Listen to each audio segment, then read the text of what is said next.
Ole Miss is off to a super fast start in the transfer portal, securing a visit from a five-star edge. This is an all transfer portal edition of the Locked On Ole Miss podcast.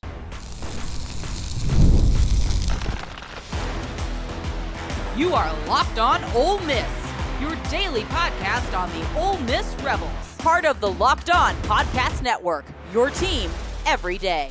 Welcome to the Locked On Ole Miss podcast, your daily podcast on the Ole Miss Rebels, part of the Locked On Podcast Network, your team every day. Hello, I'm Steven Willis, a 10-year veteran member of the national media with Yahoo Sports and a former Ole Miss staff member.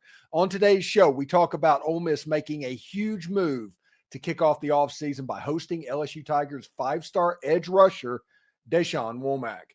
Filling the void left by Princely Umanmielen won't happen the way you think, but this player is a player that Pete Golding has clearly had his eye on since Womack's dominant performance in Baton Rouge last season. If Ole Miss lands this transfer, it could completely reshape the defensive outlook. We'll tell you what we mean there. Stay tuned for all the details and what it means for the Rebels going forward. We're free and available on all the podcast apps and on YouTube. Thank you for making Locked On Ole Miss your first listen every day, and a special hello to the insiders and everydayers who make the show what it is. Do not forget to find a second listen on the network. Chris Gordy at Locked On SEC, Zach Blackerby at Locked On Auburn. They offer great perspectives on college football, the SEC, and even Ole Miss, so check them out. You can start the season off with a big return on FanDuel. New customers can place a $5 bet, and you'll get started with $150 in bonus bets if you win that first $5 bet. Visit FanDuel.com to get started. So the transfer portal started off exactly like we thought it would yesterday. And it just players going in all over the place. It was pretty cool to see. And you started to hear rumors as the afternoon went on that Ole Miss is in on this player. Ole Miss is in on this player. Ole Miss is in on this player. Visits are set up on the different players as everything is going very quickly. And the first big name that popped up on that list was DeShawn Womack. So what we learned on this day was Ole Miss is just hitting the ground running with the transfer portal this year. And DeShawn Womack, we'll talk about him in just a second. They have lined up a visit with the AAC Freshman of the Year a little bit later on this week, per David Johnson of Inside the Rebels.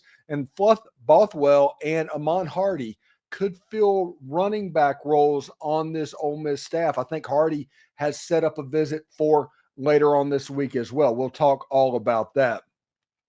But the main thing started with Zach Berry talking about Billy Embody breaking the story, essentially that Ole Miss is set to host a five-star SEC signee a little bit later on this week. You didn't really know who it was. It was behind the paywall. A little bit later on, David Johnson of Inside the Rebels tweeted out that it was DeShawn Womack. This is a guy that had a decent day terrorizing the Ole Miss quarterback against LSU. Do you remember how much trouble Ole Miss had throwing the ball downfield? They were doing that duck and chuck, trying to go deep as much as they could. Ole Miss had a problem with the ends at LSU, and one of the ends that Ole Miss was having a trouble with was DeShawn Womack. Even whenever Dart got the ball out of his hands like this one, Womack didn't get a sack for it, but he made the play on it. DeShawn Womack also had another sack in that game, and that was half of a sack, and then he had a half a sack later on the season, so he had one for the season. That tackle for loss was there. He has 4 passes defended, which means he gets his hands up whenever the quarterback goes back to throw, and he had 8 tackles on the year. For whatever the reason, this new defensive coordinator system just did not max on him. Blake Baker, I think is his name, the defensive coordinator at LSU. What he did not fit exactly what DeShawn Womack did. And Ole Miss was a finalist in the recruitment for DeShawn Womack. And everybody's heard me talk about that in high school recruiting. It's not important that you land the kid, although everybody would prefer landing the kid than not. It is important to finish in the top 2. You want to be in a position to where whenever all this goes sideways, you're going to be in a position to land this athlete somewhere down the road. If you think that highly of him, especially when it's a 4 or 5-star athlete like DeShawn Womack. And Ole Miss was in potentially that top 2 when he committed to LSU the first time. So DeShawn Womack is a really big name player and a big name get potentially for Ole Miss. Now, he's supposed to visit, I think, today, if I'm not mistaken, if the thing from David Johnson holds any water. But you can see that Ole Miss is really hitting the ground running in recruiting over this transfer portal cycle. This is a big-time edge get, and it's different than last year. Last year, they were going out to get Princely Umanmielen because they had to get a Princely Umanmielen. They needed to find a number one edge rusher from the very beginning. That is everything. Whenever I found out before the transfer portal window that Ole Miss needed to find this edge and that Ole Miss was going to be looking at Princely Umanmielen, I started to sit here and think, it's like, okay, yeah, Ole Miss needs that edge. They haven't had that since Sam Williams. They needed somebody on the outside for Pete Golding to go. I mean, Isaac Ukwu was the star of the first year of the Pete Golding system. So Princely Umanmielen provided a little bit of something different. We talked all off season about double teams and how you handle breaking up that offensive line to make other players more effective. And Ole Miss was able to do that. And I think they led the country in tackles for loss. I think, by the way, number 2 is Duke. So Ole Miss versus Duke, that should be interesting. Manny Diaz in his Gator Bowl press conference, by the way, said, come down to Florida for the weather, stay for the tackles for loss. He's not necessarily being false on that one. But I digress. Ole Miss needed Princely Umanmielen because they needed that number one pass rusher. They needed somebody to handle double teams to make Walter Nolan and J.J. Pegues and Jared Ivey that much more effective and to give their young player that has so much upside time to grow. And that player that I'm talking about is Suntarine Perkins. And Suntarine Perkins has a chance next season to be an all-SEC level player and an SEC Defensive Player of the Year candidate for Ole Miss. I'm not even joking. He was the SEC Player of the Week twice. He is just a good football player. So this year, the Princely Umanmielen role is probably going to Suntarine Perkins. And the thing that needs to be recruited is the player that can be almost to that level, can play on the field a lot, a little bit versatile, and DeShawn Womack would fill that role nicely. And at 260 pounds, 6'5" by DeShawn Womack, there's a chance he can do a little bit of what Jared Ivey did last year as well. We'll have to see if he puts on a little bit of weight, how he's built whenever he goes through fall camp and spring practice, if he signs with Ole Miss. If that happens and he puts on a little bit of weight, yes, he can play on that strong side defensive end, and then you can just turn Suntarine Perkins loose at that jack position. Also, I want to see if DJ Holmes this season takes the step that we all expect him to be able to take. If Suntarine Perkins gains 10, 15 pounds to where he's 225, 230 pounds, he will be Will Anderson on the defensive end. So everybody needs to understand exactly where Pete Golding and the Ole Miss defense is coming from. You know, there's rumors all over the thing. There's a linebacker from North Carolina that popped in the portal that Ole Miss might be interested in. There's a cornerback from Syracuse that popped into the portal from Chattanooga originally that Ole Miss might be interested in. There's other transfer players that are getting into the portal that Pete Golding, is going to do what he can to retool his defense. He is just, at this point, there's proof of concept there. Offensively, we'll get into that in just a second because the second and third segment is going to be completely about the offense. But that edge player helping out this defensive line that could be Jaheim Otis and Xavion Harris in the middle with a Cam Franklin on the outside, maybe a DeShawn Womack if he decides to go to Ole Miss on the strong side to go with the Suntarine Perkins. You can see that this defense will continue its dominant ways. If Ole Miss this season would have leaned on that defense, and I mean truly leaned on that defense, not cut corners, not kind of just barely stick your toe in. If they would have just dove in and leaned on their defense, Ole Miss would have not lost a football game this year. The defense was that good. I just don't know that Ole Miss knew the defense was that good until it was too late. But the defense was very, very good. Now, everybody's going to say, well, the 4th and 7s. Yeah, plays are going to happen against every team. It always happened. You remember, what was it, in 2017 or 2018, the Ole Miss Alabama game, to where the first play of the game was a bomb to DK Metcalf that scored a touchdown. Ole Miss won Ole Miss was up 7-0, ended up losing the game 66-7. All defenses give up plays. So we'll see exactly how it goes for Ole Miss in the transfer portal. But they are off to a lightning fast start. Could the next Trey Harris be on the horizon? AAC Freshman of the Year Joseph Williams has the talent to fill those big shoes. He's set up a visit to Ole Miss, but he does have a long list of suitors in the mix. Do not miss the details on this rising star next. Get ready to tackle the NFL action with FanDuel. It's America's #1 sports book, because right now new customers can bet $5 and get $150 in bonus bets if you win that first $5 bet. Every college football playoff game is featuring a home team that is favored by more than a touchdown right now. And I might be crazy, but Tennessee might be more built for cold weather than Ohio State. That might be the upset game that everybody needs to look at. The FanDuel Sportsbook app gives you everything you need to place live bets on the NFL all in one place. So when you get a hunch in the middle of the game, you can check out the latest stats, view live play-by-play, and so much more on the same page where you place those bets. Just visit FanDuel.com to join today. You'll get started with $150 in bonus bets with that winning first $5 bet. That's FanDuel.com. Never waste a hunch and make every moment more with FanDuel. It's an official sportsbook partner of the NFL. So let's switch over to the offensive side of the ball. And this one is interesting to me, because anybody that knows what is going on and the history on this Ole Miss offense over the last couple of years realizes that Trey Harris has played a major role in this offense over the last two. And Trey Harris is from Louisiana Tech, Conference USA, definitely a G5 type school that was hardly recruited out of high school. He got to Louisiana Tech as a quarterback. They made him into a wide receiver.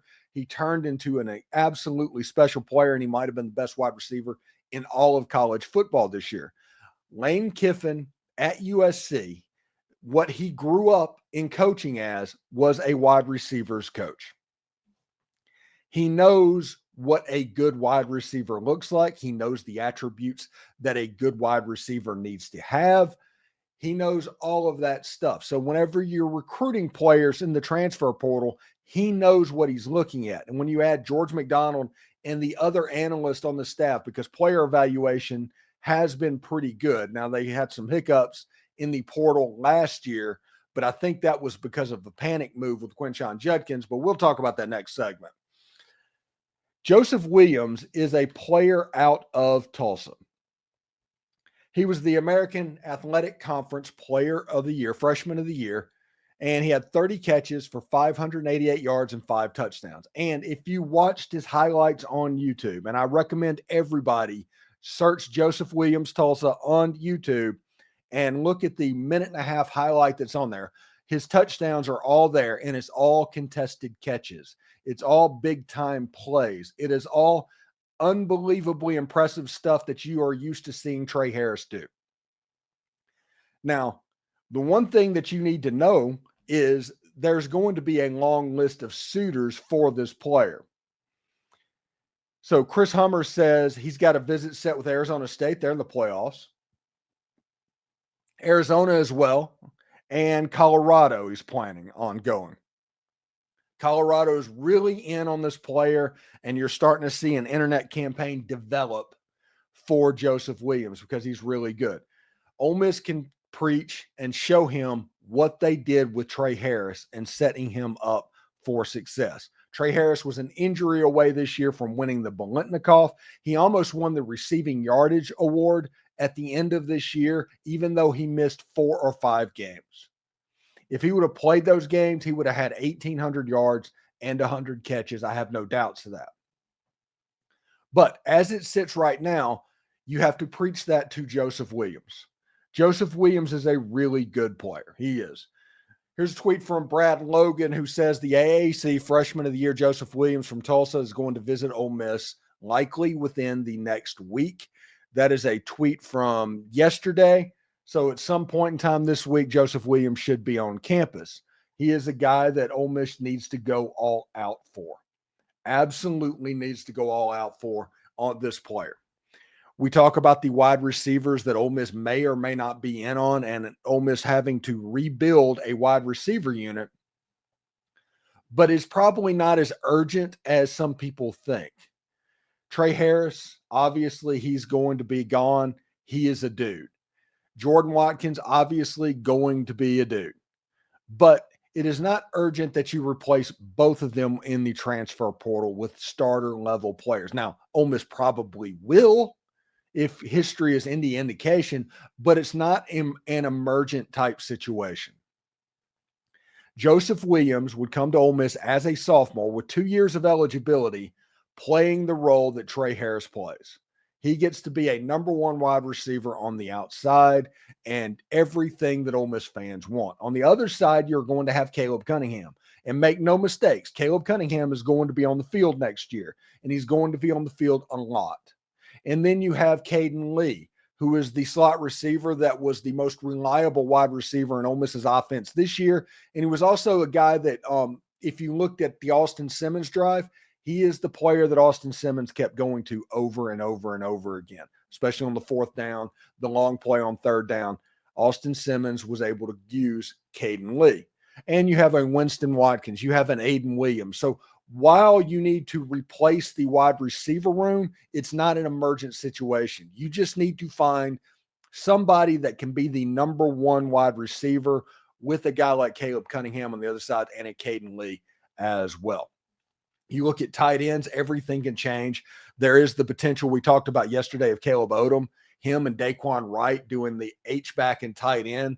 That's another situation that can make this wide receiver unit quite explosive. Caleb Odom compares favorably to Evan Ingram, which Ole Miss fans all will remember that from about a decade ago. But this Ole Miss football team has a chance to be more explosive next year than they were this year. And Joseph Williams would go a long way to making that happen. He is an absolute contested catch making machine. He would help Austin Simmons as being a contested catch making machine with a Cayden Lee and a Caleb Odom and a Daquan Wright and a Caleb Cunningham. Caleb Cunningham might be the third option on this wide receiver unit as a true freshman. And he is also probably the most dangerous player out of the whole list of names that I named of what he can do.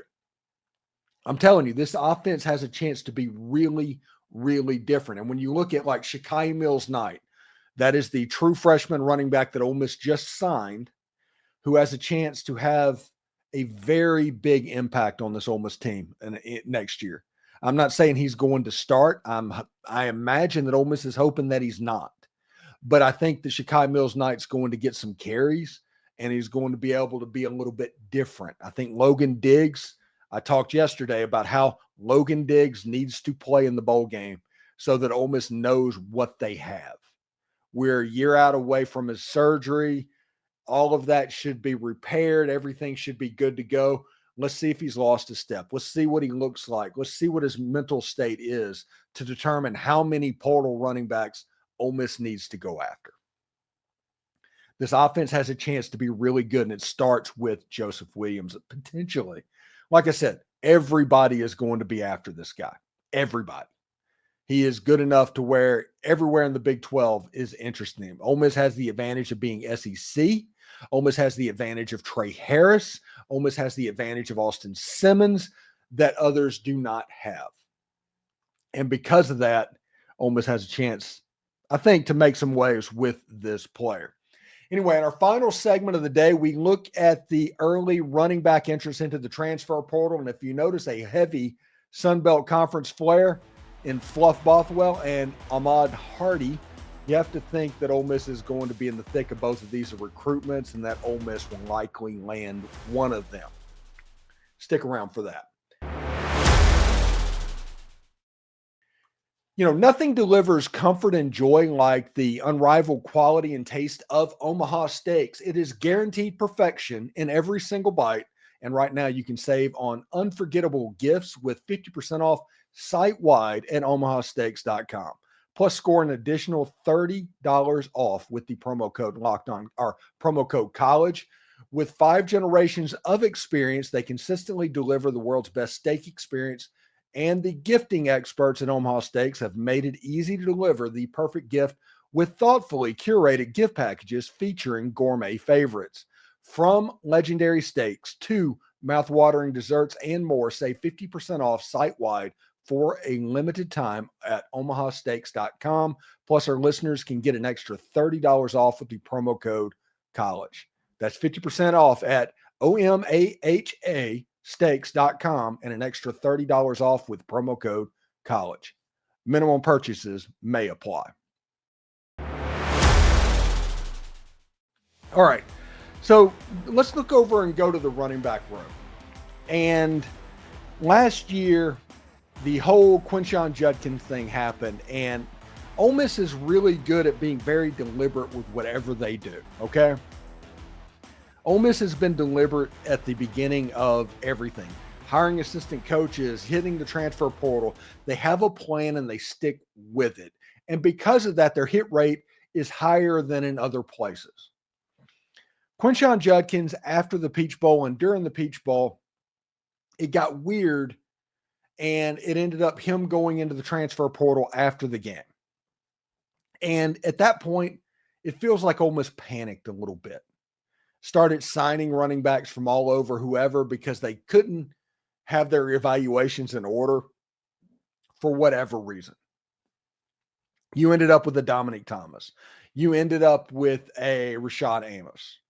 You had Henry Parrish returning back to Ole Miss. You thought that it was going to go a certain way, but it didn't actually do that. And that's kind of weird to think about. So this year, when Henry Parrish went down and you had so much struggling at the running back position after that, whether it be Ulysses Bentley IV or Dominic Thomas or Rashad Amos or whoever, Matt Jones, playing the running back position, you get the feeling that Lane Kiffin did not want to get caught with his pants down in the future at that running back position, because this Lane Kiffin offense and this Ole Miss offense, when it can run the football, is a really effective offense. It just is. It just is. So Ole Miss is going through this time in a different way. And there's 2 running backs that have popped in the transfer portal. One of the running backs has already set up a visit to Ole Miss. We'll get to that. But we're going to start with Fluff Bothwell. No, we're going to start with Ahmad Hardy. He's the one that set up the visit. Sorry about that. When you look at what's going on with him, that's 1,300 yards he had this year, not 1,600, I think. But he was at Louisiana Monroe. He was a good little running back for the Warhawks. So when you look at what he was able to do when he got in the early part of the year, he had 1,351 yards rushing for the Louisiana Monroe Warhawks. He started off with 103 yards against Jackson State, and it's like, okay, that's fine. He had 30 yards against Texas. That was the big game that they played. But then as the season went on, they started feeding him more and more and more. And he ended up with a season high of 206 yards at Marshall. He ended up with a game of 204 yards at Arkansas State, had 172 against Louisiana Lafayette. These were all losses, by the way. These were all games that Louisiana Monroe lost. And what you need to know about Ahmad Hardy is he is from Monticello, Mississippi. And Monticello, like people might need to know, the road that goes from Collins to I-55, it is directly in the middle of that road. It's between Prentice and Brookhaven for people that in South Mississippi that might know. He ended up in Louisiana Monroe, which means he didn't even have a Southern Miss offer probably. Louisiana Monroe was able to get him, develop him, get him work, and he ended up with 60 yards rushing on 15 carries at Auburn, had a long of 20-yard run, had a touchdown. His 13 touchdowns on the season was pretty consistent. In his last 5 games, again, all losses by Louisiana Monroe, 1, 2, 1, 2, 1. That's the number of touchdowns that he had. He is a good little running back, and he is a bowling ball type of a running back. Like I said, he's from Lawrence County High School in Mississippi, Monticello, Mississippi. So everybody that's from South Mississippi should know, but it's in that kind of dead zone between Highway 49 and I-55. That dead zone directly in the middle of the state. So good little player. Now, another running back that we need to talk about is Fluff Bothwell. Running back out of South Alabama last year, had 111 carries, 832 yards, 13 touchdowns for the Jaguar. He was a really, really good player. South Alabama running back Fluff Bothwell has entered the transfer portal. ESPN's reporting Bothwell was fourth leading rusher among FBS freshmen with 832 yards, 13 touchdowns on the season. He was a third-team All-Sun Belt selection for the Jaguars. And looking at him, South Alabama early in the season was really, really good. Like they scored like 80 points. They could have scored 100 on Northwestern State in the game they did. I think Major Applewhite is the head coach. They have a nice little quarterback, an explosive offense. But the really cool thing was Fluff Bothwell. He kind of looks a little bit like Brandon Bolden if you ever see him run, and the way he goes, he's just kind of smooth, and the way he picks up his feet off the ground and the way he moves. He looks a lot like Brandon Bolden to me. He doesn't necessarily have the top end speed, but he has the quickness and the lateral movement that the staff craves. I think Ahmad Hardy might be the leader in the clubhouse, but I wouldn't overlook Fluff Bothwell. And I do think Ole Miss is going to end up with one of them. I think that's going to likely happen, and Ole Miss fans should probably be excited about that. Again, Hardy, bowling ball, great player, 1,300 yards rushing on a season from Monticello, Mississippi. He is visiting on the 11th. It's like tomorrow. Ole Miss has DeShawn Womack coming in. Ole Miss is getting visits from other players as well, as Ole Miss is definitely hitting this transfer portal hard and running. So we'll see exactly how it goes with the visits going on right now. So thank you for making Locked On Ole Miss your first and go-to source for Ole Miss sports. We pride ourselves on offering the most comprehensive perspectives, which is why we're the number one Ole Miss podcast out there. Your support means the world to us. Thank you for making Locked On Ole Miss your first listen today. For your second listen, check out Locked On SEC. Host Chris Gordy holds no punches, covering the best conference in college football. Find Locked On SEC on YouTube or wherever you listen to podcasts. Howdy toddy, everyone.